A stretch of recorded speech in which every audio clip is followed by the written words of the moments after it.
How can I help you?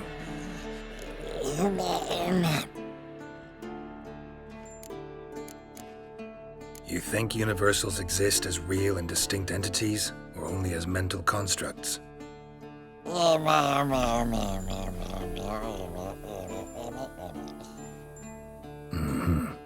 do I. There are a lot of RPGs that are fun, a lot that are big, a lot that give you cool swords and flashy abilities. But The Witcher 3 Wild Hunt is one of those games where people don't just play it once. They come back to it years later. And it's not just nostalgia. It's because the game does role-playing in a way that feels natural, grounded, and honestly, kind of hard to forget. So, let's talk about what makes The Witcher 3 so good as an RPG, and why it still gets brought up in every best RPG of all time conversation.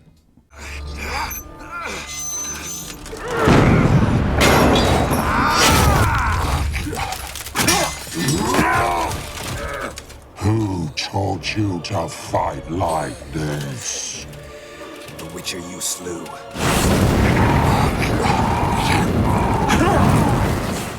One of the first things you noticed in The Witcher 3 is that choices aren't obvious. The game doesn't hold your hand or tell you which option is the good one.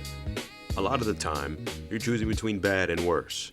Help one person and someone else gets hurt. Stay neutral and things fall apart anyway. What's cool is that the consequences don't always hit right away. You might think you did the right thing, only to come back hours later and realize you kind of made everything worse. Sorry, can't let that happen. No, my leg!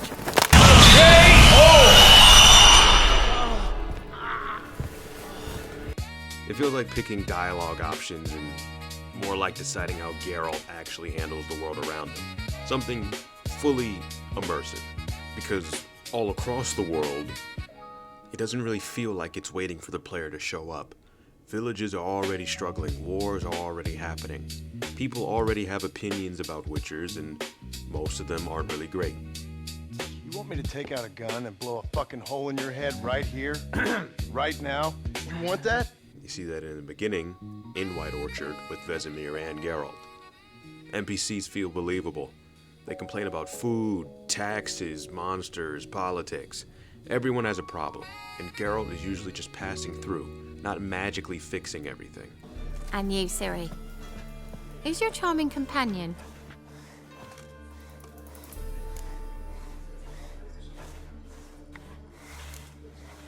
A defender of the downtrodden. Just so happens that I was just trodden upon head to toe. Perhaps you'd be kind enough to help me recover. Anything's possible. Anything's possible! That's why exploring feels so good. You're not just clearing objectives. You're stepping into messy situations that existed long before Geralt arrived. You're Geralt of Rivia, Jacques de Aldersberg's killer. None other. And if I had to go back, I'd do it again. That was the start of our downfall. You were the beginning, accursed mutant. Draw your blade! No need to yell. Just ask, politely. Now let's be honest. In most RPGs, side quests are just filler or extra padding. In The Witcher, they're half of the reason why people love the game.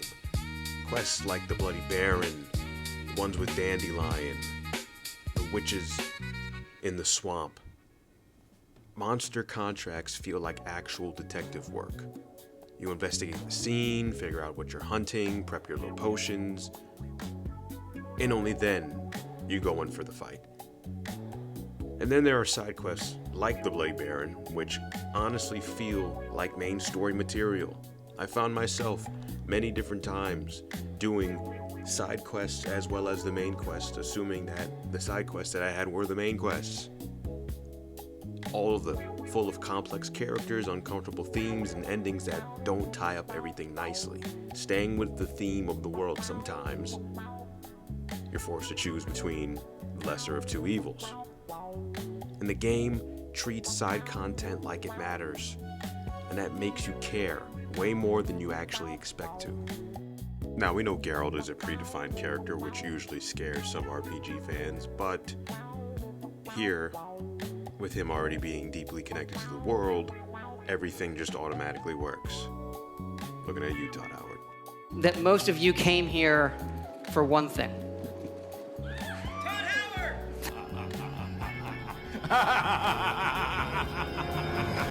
Now, nowhere is that more obvious than in his relationships, especially with Triss and Yennefer. For those that know Triss from the other Witcher games, Yennefer was introduced to gamers in The Witcher 3. Now, Yennefer is more like a tsundere, feeling more intense and complicated, but has a really nice rapport with the fellow Witchers at Kaer Morhen, especially Vesemir. Now, as much as she is tied to Geralt's past, the history, everything else that comes with it, the game doesn't really shy away from it, and Triss is a lot warmer, more approachable, but she also comes with her own baggage because of how she used Geralt in the past games. So, for me, I've always been a Yennefer guy, and I always liked that The Witcher kind of threw you in the middle of the redhead versus emo goth woman pipeline, iceberg, whatever the hell you want to call it. The RPG mechanics in The Witcher aren't flashy for the sake of being flashy either. They exist to completely support the fantasy of being a Witcher. Alchemy encourages preparation, not grinding. Designed to give you more options without overwhelming the player, skill trees that you specialize, instead of turning Geralt into like a walking god tank Witcher. Now, on higher difficulties, knowing your enemy actually matters. Looking through the bestiary, you see that there are a litany of tips and tricks in order to fight things from Leshens to vampires to drowners to neckers, everybody across the damn world. Everything feeds back into the role that you're playing, because preparation matters, and makes combat feel earned instead of super spammy. This game, this world, isn't loud about its themes because they're always there. There's a war that ruins lives. Monsters are always the real problem, and sometimes doing nothing is still a choice with consequences. Even the romance arcs with Triss and Yennefer aren't just about picking a favorite character. You want a secret harem? It's not gonna happen. That kind of lust they talk about in the Bible. They're about history, trust, and deciding where Geralt actually belongs. That emotional weight is why the game stays with you. It's why it stayed with me. It's why its characters have left an impression on me. It's why I find myself going back to the world on many, many occasions, over and over again, watching character interactions. Some like this one here. I want to lock myself inside with you. Stay there for a week. What would we do there for a week?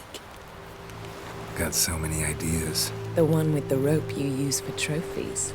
That one seems interesting.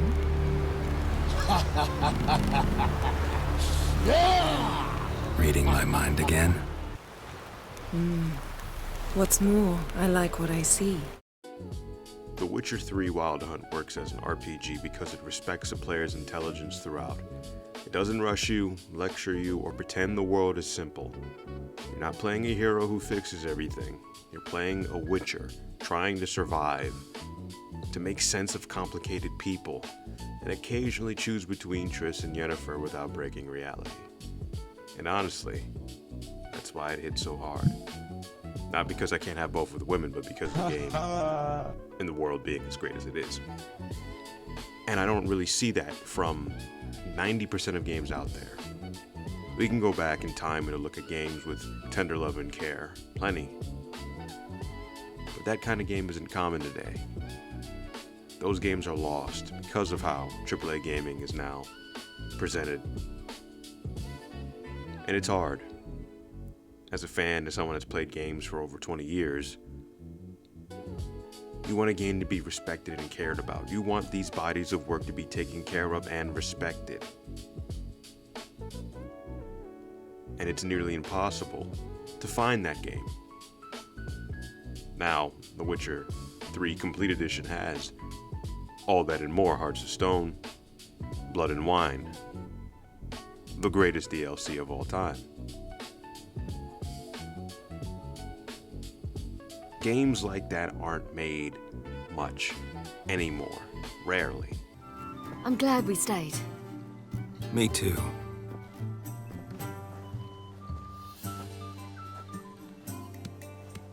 They like you here. I like them too. I'd love to join them. Drink and race, travel from town to town, not worry a whit about anything.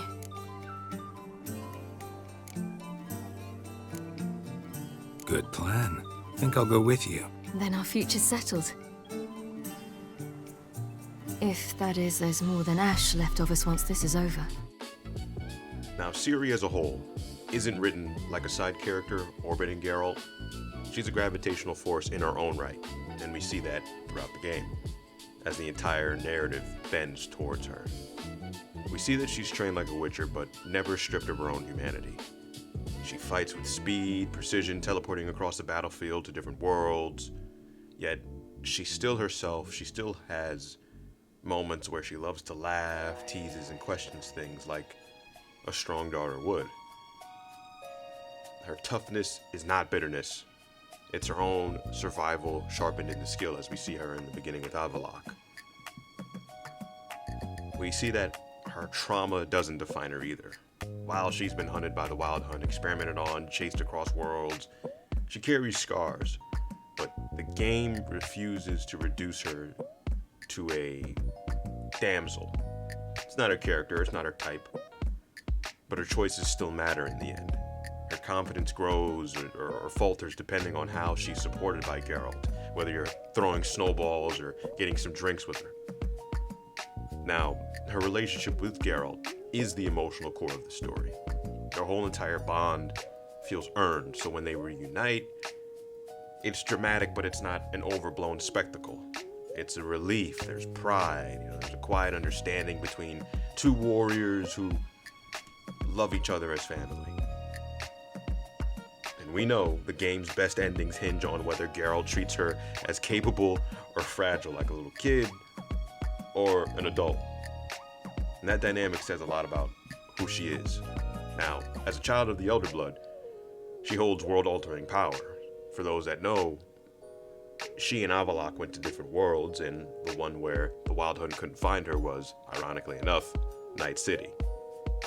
And I kind of wish she stayed there too, just to see, what else we can get from that game. But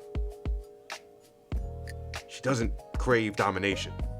Her whole entire struggle is like, can I win? But what kind of person will I become? An empress, a witcher, or something else entirely? As her arc explores freedom versus responsibility. Now, from the player's perspective, when you control Ciri, the pacing shifts. She's faster, more aggressive, less methodical than Geralt. And the change obviously is intentional. You're not playing as a master witcher, you're playing as a young woman with unspeakable powers. Those segments, of course, are brief, but they give you a glimpse of how she sees the world. Immediate, intense, and unhesitating. In the end, Ciri stands out because she's written with balance. She's powerful but uncertain, trained but still growing, haunted but hopeful. So she's not just the reason why the story moves forward in a game with already great characters, main and side, but she's the reason it matters. So The Witcher, to me as a game, came to me out of nowhere when it first released, over 10 years ago. When I saw an advertisement, I didn't know anything about The Witcher, and I was immediately pulled in. I had heard stories about it sporadically here and there, but I never had the ability to play the games myself until I played The Witcher 3, and I was completely hooked. The world, the characters, all of Witcherdom had me, and I feel like it has set the standard of RPGs, and I say that as a fan of The Elder Scrolls, because for me, personally, it has always been The Elder Scrolls, The Witcher, and then Fable, funnily enough. with a little bit of Dragon Age before Veilguard happened. But that's neither here nor there. But even still, The Witcher to me is one of the most influential games of all time, one of the greatest games of all time, filled with some great voice acting, great character work, everything else under the sun. So if you haven't played it, my only question is, why haven't you started?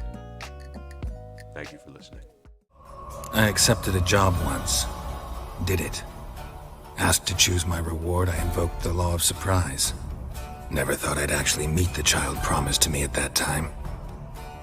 Years later, I was in the Brokilon Forest. Happened on a girl there. Didn't know who she was. The Dryads wanted to keep her, turn her into one of their own. But the Waters of Oblivion, they failed in her case. Ciri came out of Brokilon with me. I sent her back to her grandmother then.